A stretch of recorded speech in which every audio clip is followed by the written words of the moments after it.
بسم الله الرحمن الرحيم الحمد لله نحمده ونستعينه ونستهديه ونستغفره ونسترشده ونعوذ بالله من شرور أنفسنا ومن سيئات أعمالنا من يهده الله فلا مضل له ومن يضلل فلا هادي له أشهد أن لا إله إلا الله وحده لا شريك له وأشهد أن سيدنا محمدا عبده ورسوله اللهم صل وسلم وبارك على سيدنا محمد طب القلوب ودوائها وعافية الأبدان وشفائها ونور الأبصار وضيائها وعلى آله وصحبه ومن سار على دربه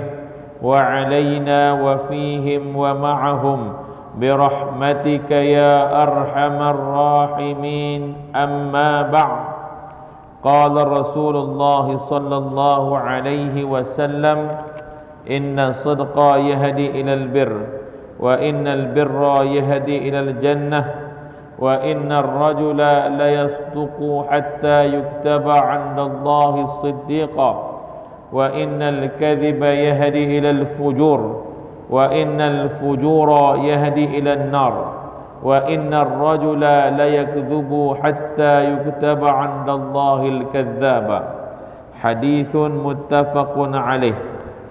Alhamdulillah thumma alhamdulillah, bersyukur kita kehadrat Allah Subhanahu wa taala dengan limpahan kurniaannya, taufiknya serta hidayahnya yang memberikan kepada kita kesempatan, ruang dan peluang untuk sama-sama kita guna pakai dengan sebaik mungkin anugerah kenikmatan usia yang telah pun dianugerahkan oleh Allah kepada kita, maka diguna pakai di tempat yang terbaik supaya semua daripada kita ini dalam perhitungan Allah kelak kita menjadi golongan yang tidak rugi, bahkan jadi golongan yang berjaya pada urusan dunianya dan urusan akhiratnya.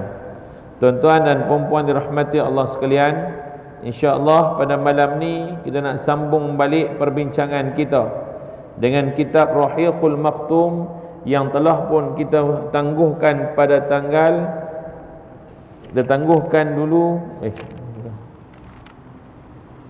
pada 2 hari bulan 9 2024 yang lalu.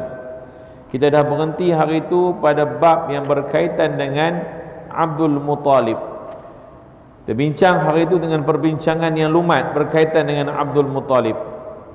Dah pun masuk kepada fasa Abdul Muttalib yang telah pun dilantik menjadi pembesar di kota Mekah selepas polemik politik yang berlaku di kalangan orang-orang Quraisy yang cuba menjatuhkan Abdul Muttalib. Akhirnya Abdul Muttalib telah pun dibai'ah oleh sekalian orang-orang Arab dengan menjadilah dia pembesar. Maka kita bincang hari itu pada dalam era pemerintahan Abdul Muttalib, dua peristiwa besar yang tidak akan dilupakan oleh orang Arab sampai bila-bila, iaitulah satunya adalah peristiwa penemuan semula telaga Zamzam yang telah pun dikambuh oleh puak Jurhum satu masa dulu. Yang itu kita dah bincang dah hari itu. Yang keduanya adalah peristiwa bergajah, peristiwa tentera bergajah yang dalam bulan Muharram, iaitu 50 ataupun 55 hari sebelum kelahiran Nabi Muhammad sallallahu alaihi wasallam. Berlaku peristiwa ini 50 hari ataupun 55 hari sebelum kelahiran Nabi kita Muhammad sallallahu alaihi wasallam, iaitulah pada hujung bulan Februari ataupun awal bulan Mac 571 tahun Masihi. Dan ini merupakan satu tanda-tanda besar antara tanda-tanda kenabian Nabi Muhammad sallallahu alaihi wasallam. Tahun kelahiran itu Allah tunjukkan kekuasaannya, mukjizat Nabi kita Muhammad sebelum lahir lagi dah pun ditonjolkan bagaimana mukjizat itu diperlihatkan kepada sekalian umat pada masa itu. belum lagi lahir, tapi dah ada tanda besar tentang kenabian Nabi Muhammad sallallahu alaihi wasallam. Tuan-tuan dan puan rahmati Allah sekalian, malam ni nak sambung balik tentang peristiwa ataupun berita kekalahan tentera bergajah. Berita kekalahan tentera bergajah telah sampai ke segenap penjuru dunia tamadun. Orang semua pakai tahu. Satu dunia dapat tahu pada masa itu bahawa orang Arab telah pun diselamatkan daripada serangan tentera bergajah dengan tentera yang tak disangka-sangka mai. Selalu kebiasaannya yang menyerang itu ialah manusia, yang mempertahankan adalah manusia. Tetapi dalam peristiwa tentera bergajah ini berbeza sama sekali. Apabila dia serang itu manusia dan gajah, tetapi yang mempertahankannya adalah burung-burung yang kecil, yang hanya sekadar burung yang sebesar burung pipit. Sebesar burung pipit yang membawa batu-batu dalam bentuk tiga batu. Yang batu ni pun bukan bukan batu bata. Batu tuan-tuan besar kacang kuda. Bawa besar tu lah. Dan peristiwa itu menggemparkan seluruh dunia. Habsyi ataupun Habsyah, Ethiopia, mengekalkan perhubungan erat dengan kerajaan Rom, manakala Parsi di sebaliknya sentiasa bersiap sedia memerhatikan segala perkembangan sosial politik yang berlaku di sekitar negaranya. Akhirnya mengambil keputusan untuk menakluki Yaman. Parsi ambil keputusan takluk Yaman. Habsyah ataupun Ethiopia sekarang ini, dia ambil keputusan, dia kekalkan hubungan dengan kerajaan Rom. Pasal kerajaan Rom dan juga kerajaan Ethiopia ini tuan-tuan, dua-dua kerajaan yang berkiblatkan dengan agama Nasrani, maka kekal hubungan erat. Kemudiannya tuan-tuan, setelah mana berlakunya peristiwa ini, peristiwa pelanggaran gajah ini, gajah memukau perhatian dunia tentang kemurnian rumah Allah dan membuktikan bahawa rumah itu dipilih Allah demi kesuciannya. Selanjutnya, kalau ada di antara mereka mendakwa kenabiannya, maka kejadian kudus akibat peristiwa bergajah akan membuktikan hikmat yang tersembunyi betapa kebijaksanaan Maha Kuasa berada di belakang rumah Allah, sekalipun dipenuhi penyembah-penyembah berhala dan menentang Kristian, mengatasi aliran fikiran manusia tentang sebab dan akibat. Ini menunjukkan tuan-tuan, last conclusion dia apa? Apabila berlakunya peristiwa bergajah ini, nombor satu, peristiwa penggalian semula telaga Zamzam yang berlaku apabila selepas mana Jurhum telah pun kambuh telaga Zamzam ini. Berlaku peristiwa penggalian semula itu pun dah jadi satu keajaiban kepada orang-orang Arab Quraisy. Sebab selama mereka duduk tuan-tuan, tak ada siapa api habang mana mata ayam itu duduk ada. Rupanya Allah menjadikan pedoman ataupun padanya diberikan satu tanda dalam mimpi Abdul Muttalib. Dapat tahu dekat mana tempat itu dan digali semula tuan-tuan, maka peristiwa ini antara peristiwa yang menakjubkan pada sekalian orang Quraisy ini.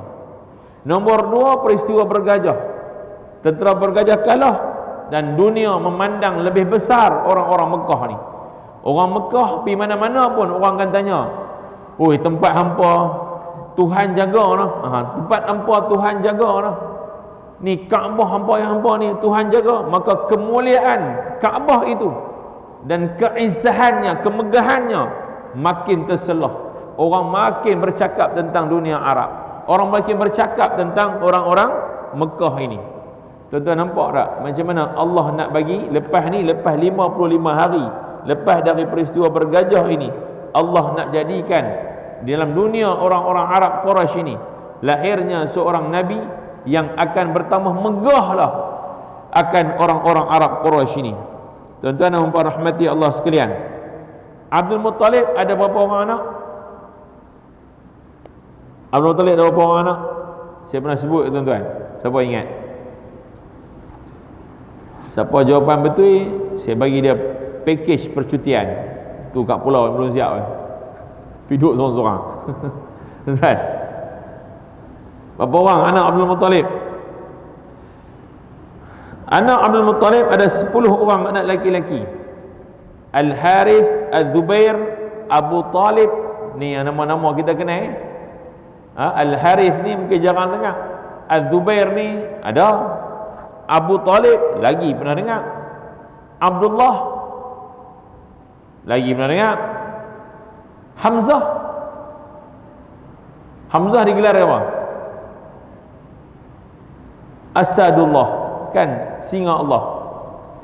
Lagi siapa lagi? Abu Lahab kenal?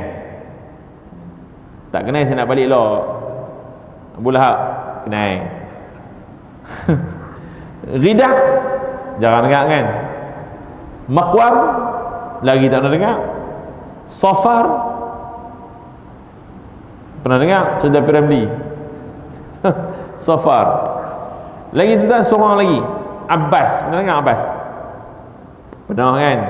Yang Abdullah bin Abbas tu, Abdullah tu anak dia lah, anak kepada Abbas. Abbas masuk Islam lambat sikit, tuan-tuan. Abdullah bin Abbas pupu Nabi. Abbas bapa saudara Nabi. Bapa saudara Nabi sebelah nasab, sebelah bapa. Ni 10 orang anak. Dan mempunyai 6 orang anak perempuan. 10 laki-laki, 6 perempuan. Nama Ummi Al-Hakim dan Ummi Al-Hakim ni, seorang ni yang berkulit putih. Kulit dia putih, Ummi Al-Hakim ini. Barrah, Atiqah, Safiyah, Arwa, Umaymah. Ini antara nama-nama anak Abdul Muttalib. 6 orang perempuan, 10 laki. Baik tuan-tuan, selesai bab Abdul Muttalib ni. Kau saya tanya balik tuan-tuan, tanya baliklah sekarang tentang kuliah kita pada 2 hari bulan 9 yang lalu. Boleh jawab tak? Tentang Abdul Muttalib. Abdul Muttalib lahir kat mana? Tak banyak, sikit lah. Abdul Muttalib, dia punya IC dia IC mana? Senang jawab lagu tu. IC dia Mekah ke mana? Ingat? Ada? Nak balik awal Siapa dia? Lupa dah. Okey, saya bagi sikit. Bapak dia nama apa? Bapak Abdul Muttalib nama apa? Nama apa? Hashim. Okey. Hashim kahwin dengan siapa? Saya cerita dah lepas. Saya beritahu, kahwin dengan Salma. Salma ni orang mana? Dia pergi ni, dia pergi pingat balik ni. Dengan cara ni tuan-tuan takkan lupa. Salma ni orang mana? Okey, saya bagi sikit lah. Dia punya cerita sekali lalu. Tak apa, tuan-tuan, tak fail SPM. Tak betul perisa. Tapi kena tahu, sayang lah. Saya dah cerita dah. Tuan-tuan, Hashim dia ni sebagai apa di Mekah? Bagi makan kat, dia panggil apa? Siqayatul hajj, bagi makan kat orang yang mai buat haji kan. Ingat tak? Hashim dilantik jadi orang yang memberi makan kepada orang buat haji. Dia bagi makan apa?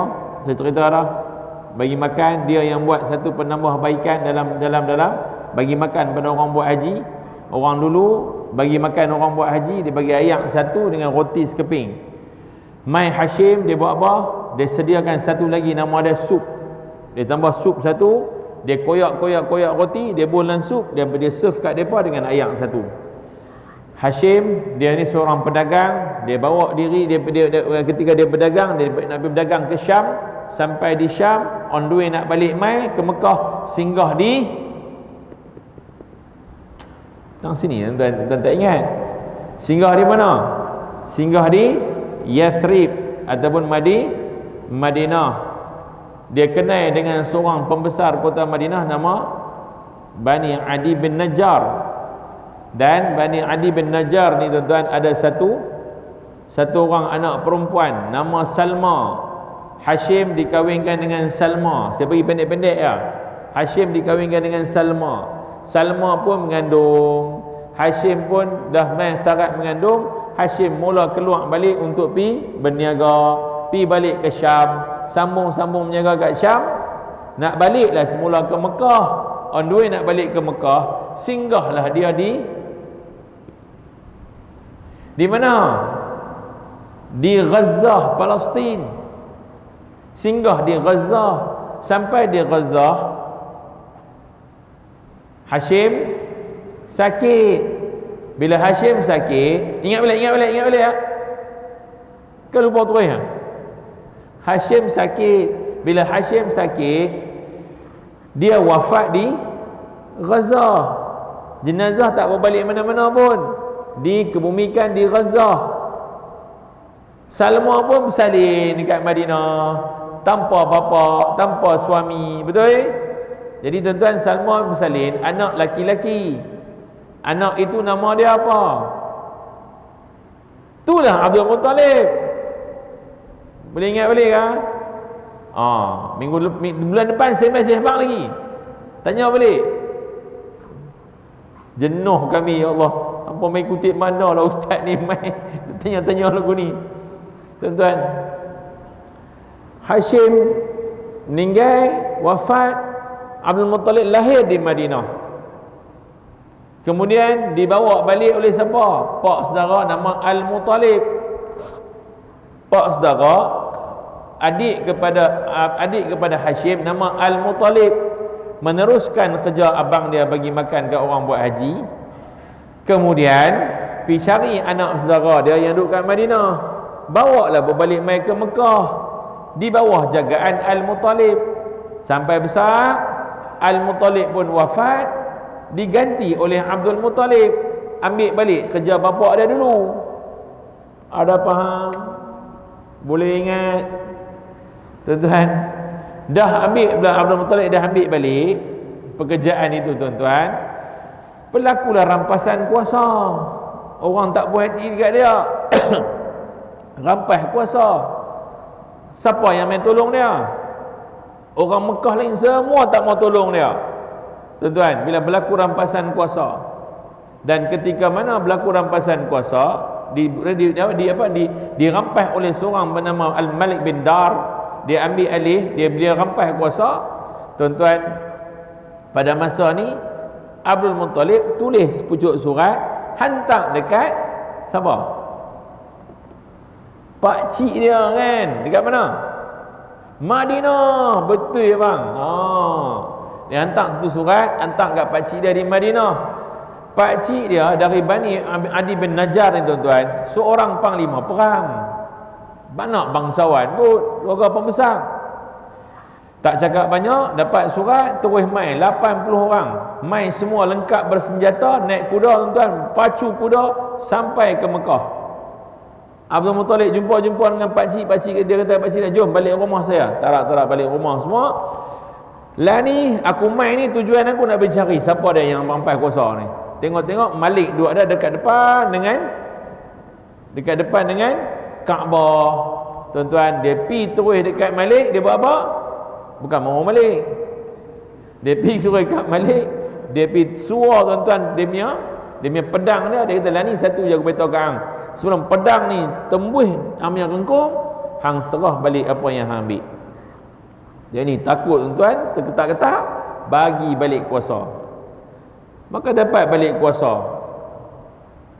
Jadi tuan-tuan, pakcik ni duduklah sampai 2 minggu, lebih kurang 14 hari duduk di Madinah, duduk di Mekah. Kemudian pulang semula ke Madinah. Balik-balik, dia buat satu rancangan lain, nak rampas balik kuasa. Bila rampas tuan-tuan kali ni tuan-tuan, Abdul Muttalib minta semua orang-orang Mekah berikan dia sokongan dan bai'ah. Maka pada masa ni, bila dia berfikir balik tentang bagaimana hubungan Abdul Muttalib dengan orang-orang Madinah yang begitu hebat, maka ramailah yang memberi bai'ah. Kebanyakan kabilah beri bai'ah, dan hampir keseluruhan orang-orang Mekah semuanya bai'ah akan Abdul Muttalib menjadi pembesar. Maka itulah bermulanya era Nabi Abdul Muttalib jadi pembesar di Mekah. Barulah berlakunya dua peristiwa ni. Peristiwa penggalian semula Telaga Zamzam, dan yang keduanya apa dah? Kemenangan kepada orang Mekah daripada tentera bergajah. Boleh faham nah? Clear? Clear? Bulan depan tanya pula. Baik tuan. Dan sampailah kepada sekarang ini kita nak kenal pula Abdullah.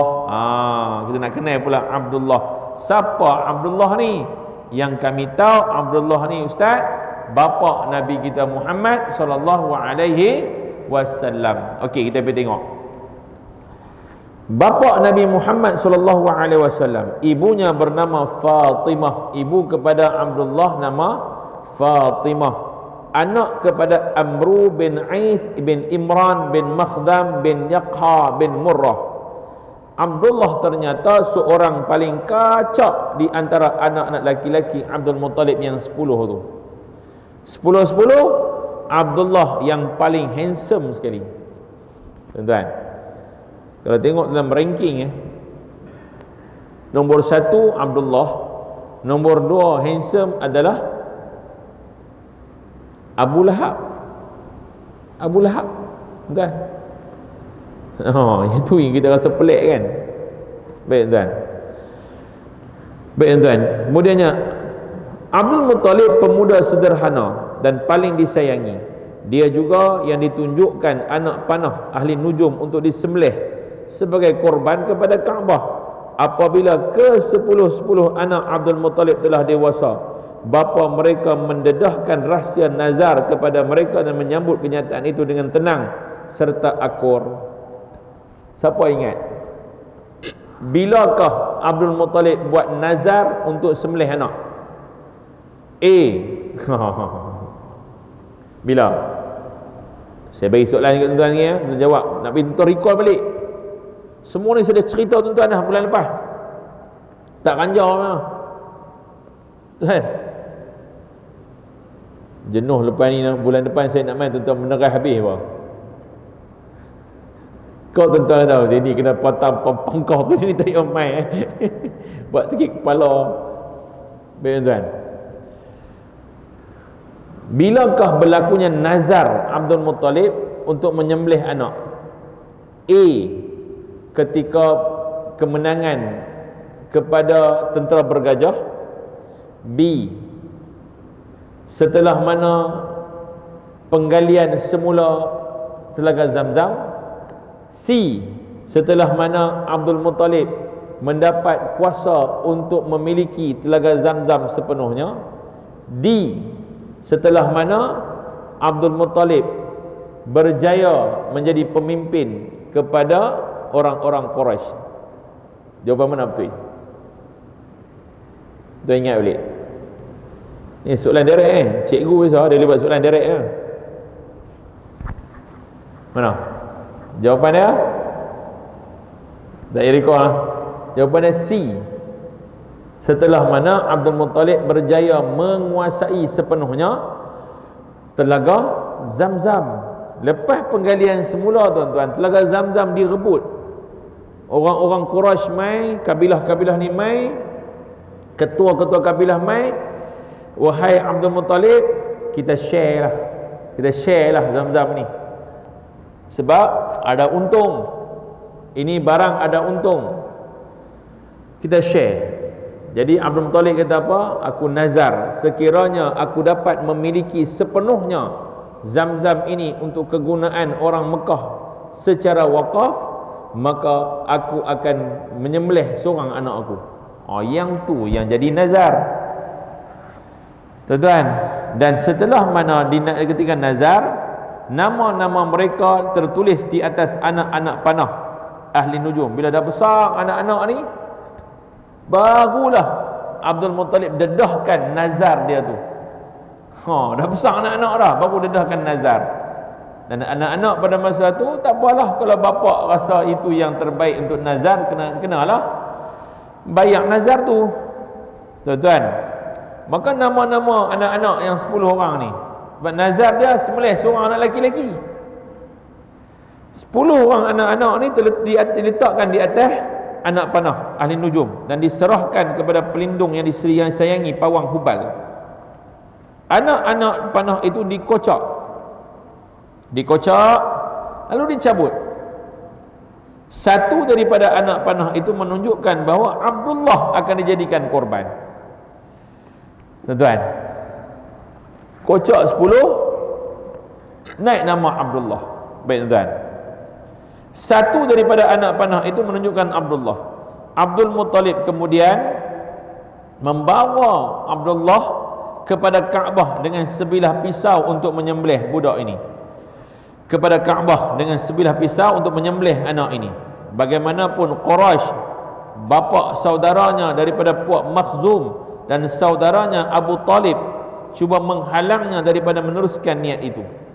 Maknanya adik-beradik ni mai, janganlah buat lagu tu Abdul Muttalib, jangan. Termasuklah adik dia yang paling sayang dekat dia, ke Abdullah ni, Abu Talib. Sebab itu sentimen Abu Talib dengan Nabi kita Muhammad sangat-sangat sensitif. Tuan-tuan, jangan buat apa kat Nabi Muhammad, sebab itu anak saudara paling disayangi, sebab anak kepada abang dia yang paling disayang. Baik tuan-tuan, lalu dia meminta nasihat mereka tentang nazarnya itu. Mereka mencadangkan agar dia memanggil seorang pawang wanita untuk membuat keputusan tentang kemusykilan mereka. Pawang mengarahkan anak-anak panah itu hendaklah dicabut sebagai menghormati Abdullah atas dasar 10 ekor unta. Jadi pawang perempuan ni kata apa? Wahai Abdul Muttalib, setiap kali dicabut, sekarang ini dah cabut satu kan, bayar nazar kamu dengan tebus nazar 10 ekor unta disembelih. Tuan-tuan, sekok unta yang baru ni mereka buat dekat Kampung Melayu, sekok unta 25,000. 10 ekor unta 250,000. Tuan-tuan, tu pun unta yang mai tu, unta tak boleh cakap Melayu mah. Turun kapal terbang cakap orang putih, unta Australia. Mata pun tak lentik macam Rosita Cik Wan. Tak lentik mata dia. Bulu mata dia tak tara mana pun. Kalau bulu mata unta Arab tuan-tuan, dia memang lawa tuan-tuan. Harga unta bukan murah tau. Tapi harga yang ditebus kepada Abdullah 10 ekor unta. Baik tuan-tuan, sambung. Dia menyuruh supaya cabutan anak panah diulangi. Cabut lagi. Dan setiap kali dicabut, ia menunjukkan kepada Abdullah, bermakna tambah lagi 10 ekor unta. Tuan-tuan, perlakuan itu diulangi sehingga bilangan unta capai 100 ekor. Pada peringkat ini anak panah menunjukkan kepada unta. Bila cabut sampailah 100 ekor, cabut lagi baru naik. Had lidi itu tulis unta. Tuan-tuan, faham tak? Maknanya cabutan itu yang 10 orang anak tu dah pun dibuang, sekarang tinggal Abdullah dengan unta. Dalam letak dalam cawan lagu tu, dalam gelas lagu tu, mula tu 10 kan. Sekarang dah cabut nama Abdullah. Bila nak ditebus balik, dihalang. Cari pawang perempuan satu seorang tuan-tuan, suruh nak bagi nak lepaskan kemusykilan ni. Pawang ni kata, boleh hang tebus anak hang 10 ekor unta.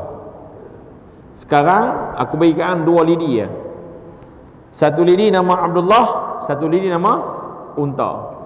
Selagi mana tak naik nama Abdullah dan selagi mana tak naik nama unta, nama Abdullah yang naik, selagi tu bayar setiap kali cabut 10 ekor unta. Kita berhenti dulu, bagi laluan untuk azan.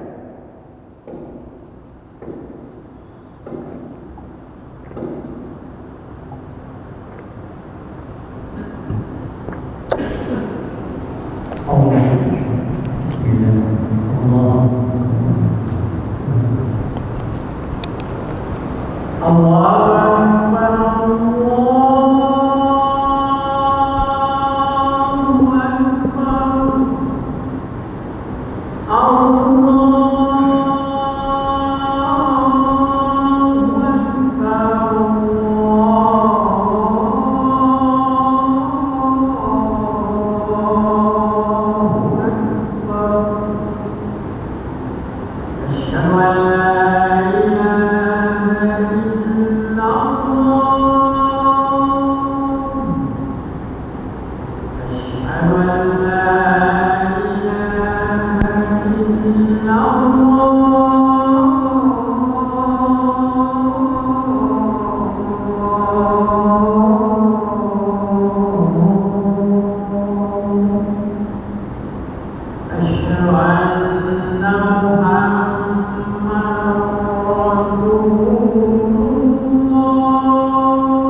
Baik tuan, sambung balik.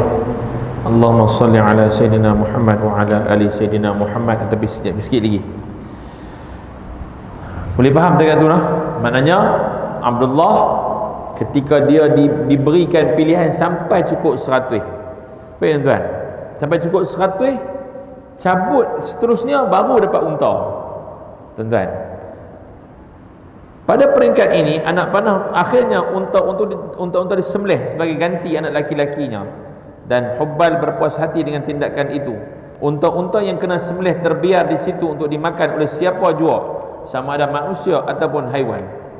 Peristiwa itu mengubah jumlah hutang darah yang lazim diterima di bumi Arab. Sebelum peristiwa Abdullah ni tuan-tuan, orang Arab kalau nak tebus nyawa, dia kan rajin bila perang-perang ni, nak tebus nyawa ni kena bayar dekat, dia panggil bayar diat, bayar kepada keluarga si mati dengan 10 ekor unta. Hari ni tuan-tuan, jumlah itu kekal dalam bab qisas. Bermula daripada peristiwa inilah jumlah tebus darah ni, jumlah tebus ini dikira sebagai 100 ekor unta. Kalau tuan-tuan tengok balik hukum qisas, diberi beberapa pilihan.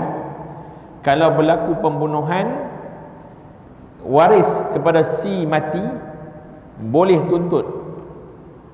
Satu, bunuh balas balik. Yang kedua, dituntut diat. Diat ni yang bayar 100 ekor unta. Si pembunuh bayar 100 ekor unta. Yang ketiga, maafkan dia. Habis. Tuan-tuan. Jadi, main mana yang 100 ekor unta ni? Start bila? Startnya permulaan itu dalam peristiwa Abdullah ditebus ketika mana dia telah pun nak disembelih oleh bapa dia dengan nazar. Maka pada peristiwa inilah cukup 100 ekor unta. Sebab itu tuan-tuan, Nabi kita SAW pernah mengungkapkan satu kalam, aku adalah dari keturunan 2 orang yang kena sembelih. Aku mai daripada keturunan dari 2 orang yang kena sembelih. Siapa maksud Nabi itu? Siapa maksud Nabi? Satu, Ismail. Yang keduanya Abdullah. Boleh ingat tak? Boleh ingat tak? Okey.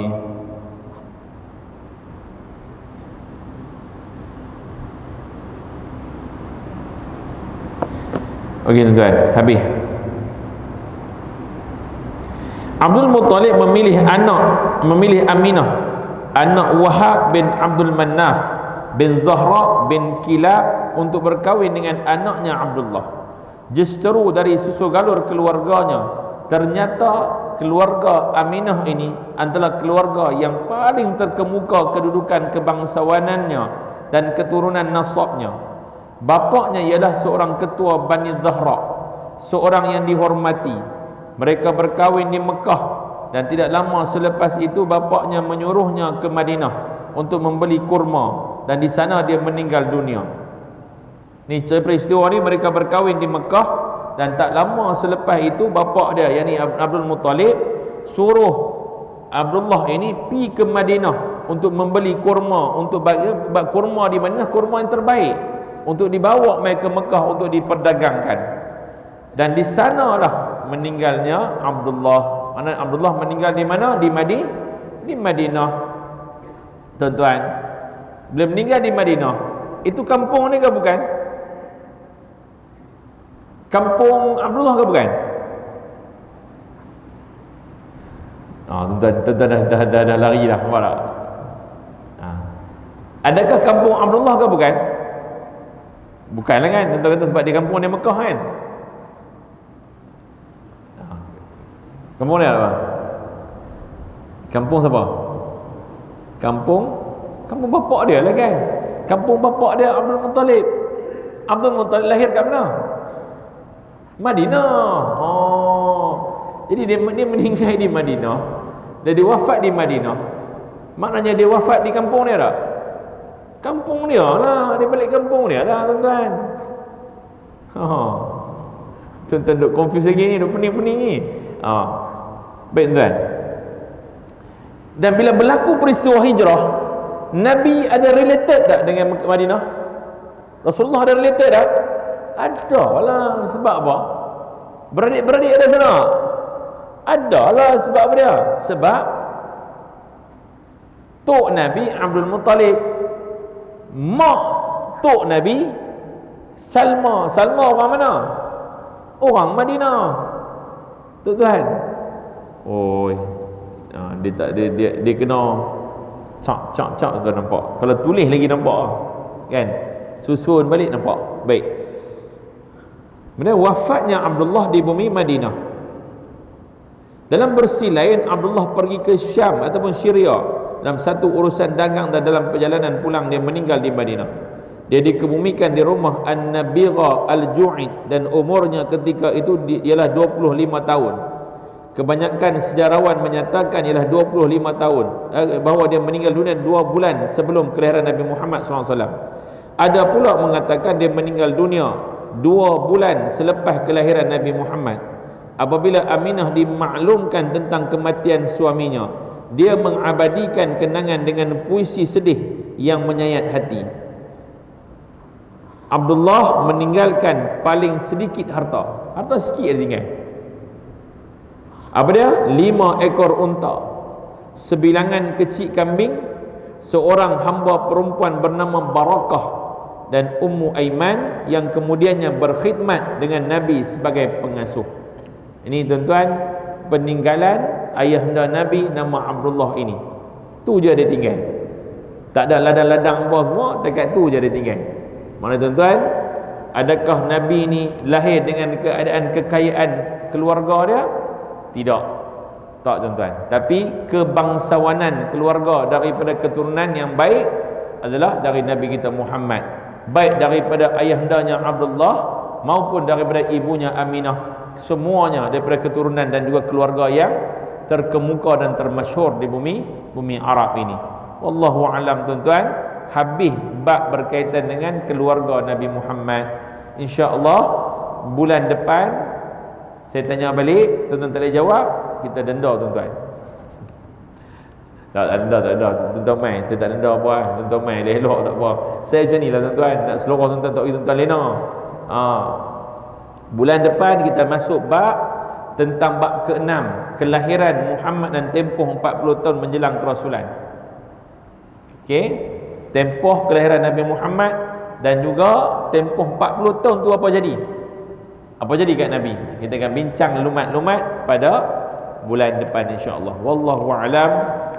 Terima kasih tuan-tuan, yang baik daripada Allah, yang buruk daripada saya Al-Faqir. Moga-moga pertemuan malam ini membuahkan kebaikan dunia dan kebaikan akhirat.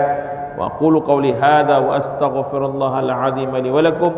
Wassalamu alaikum warahmatullahi wabarakatuh. Bismillahirrahmanirrahim. Alhamdulillahirabbil alamin. Wassalatu wassalamu ala asyrafil anbiya'i wal mursalin wa ala alihi wa sahbihi ajma'in. Allahumma nawirna bi nuri ilmik wa minan nisyan bi rahmatika ya arhamar rahimin. Allahumma zidna ilma warzuqna fahma bi rahmatika ya arhamar rahimin. Walhamdulillahi rabbil alamin. Wassalamu alaikum warahmatullahi wabarakatuh.